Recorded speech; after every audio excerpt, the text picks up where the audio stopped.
The way people treat you isn't just random. It's a mirror, showing you how they perceive you. But here's the deeper truth. The way you allow people to treat you is a mirror reflecting how you perceive yourself. If you allow constant disrespect, if you accept crumbs when you deserve the feast, if you tolerate behavior that drains your soul, that's not about them.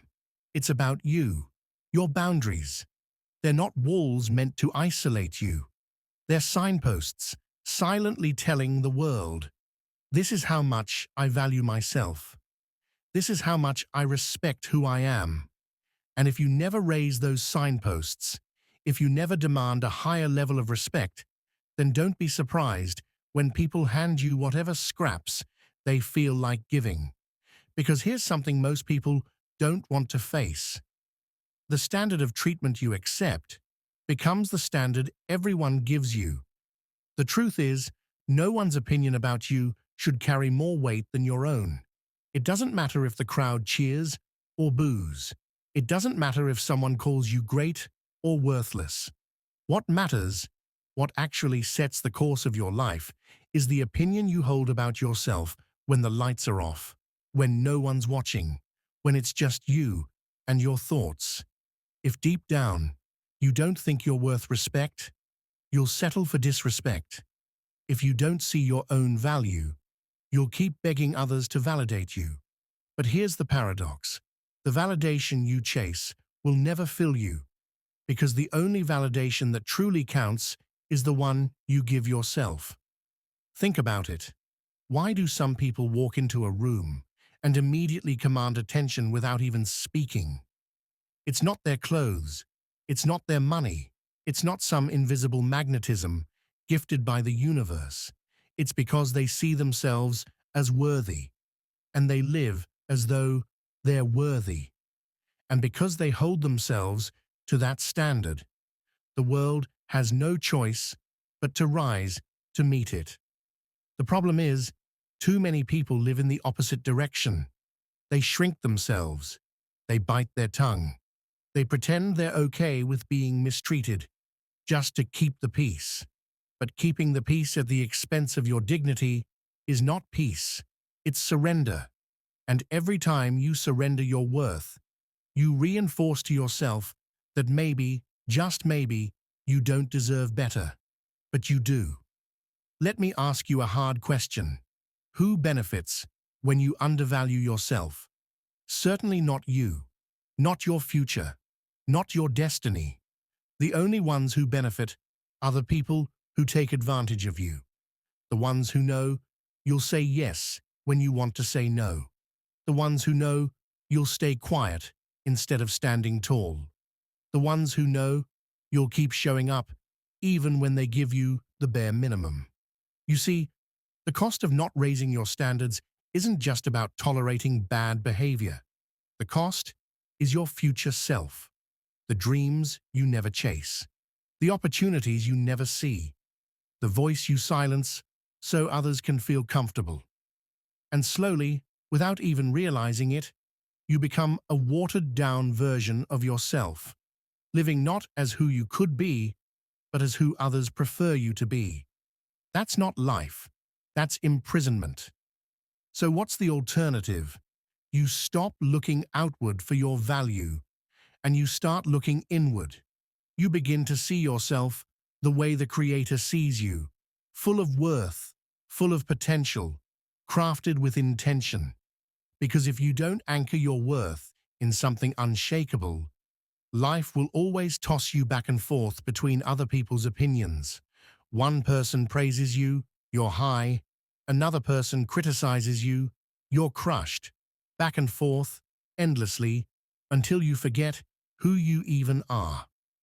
But when you see yourself as valuable, not because of what you achieve, not because of what others say, but because of the inherent worth placed on you by God, then suddenly the insults don't stick the same way.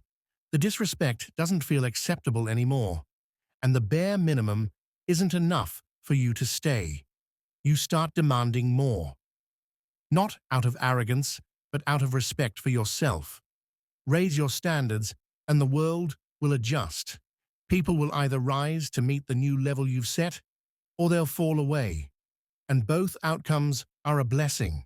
If they rise, it means they value you enough to change how they treat you. If they fall, it means they were never meant to walk with you in the first place. Either way, you win. But it all begins with one decision. The decision to stop accepting what doesn't honor you. Now, here's the part most people miss. Raising your standards isn't just about how others treat you.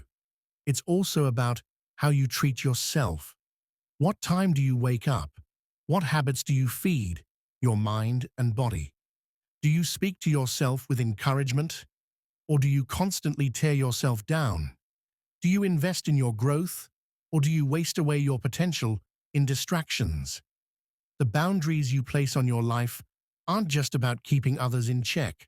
They're also about keeping yourself aligned with the person you want to become. Because the truth is, if you mistreat yourself, others will follow your lead.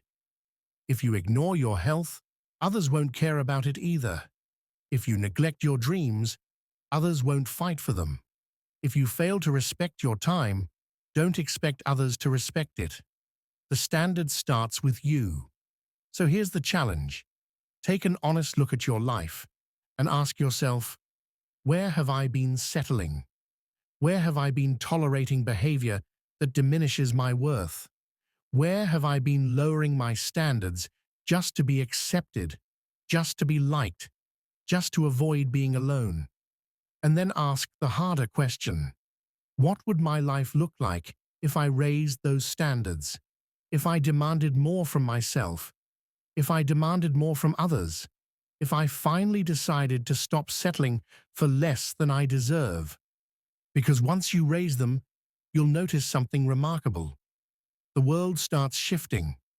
Opportunities appear that you once thought were out of reach. People who never noticed you before now treat you differently.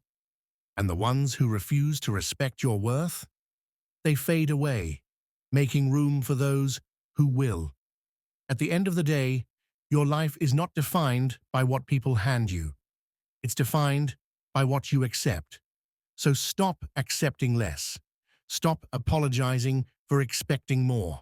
Stop settling for being treated like an afterthought when you were created to live with intention. Your value isn't up for debate. It isn't dependent on likes, follows, or opinions. It isn't dependent on your past mistakes or failures. It's set. It's fixed. It's woven into your very existence. And once you believe that, once you truly believe that, you'll never again tolerate anything less than respect, love, and honor. Raise your standards and watch your entire world adjust to meet them. Because the truth is, you don't get what you want. You don't even get what you deserve. You get what you demand. So demand better. Demand respect.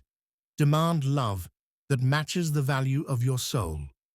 And watch how everything begins to change. If this message resonated with you, don't just let it pass by. Sit with it. Ask yourself where in your life you need to raise your standards. And remember, when you do, the right people will rise to meet you. Now I'll leave you with one final thought. The world doesn't shape you. You shape the world by the standards you refuse to compromise. Raise them and watch your life transform.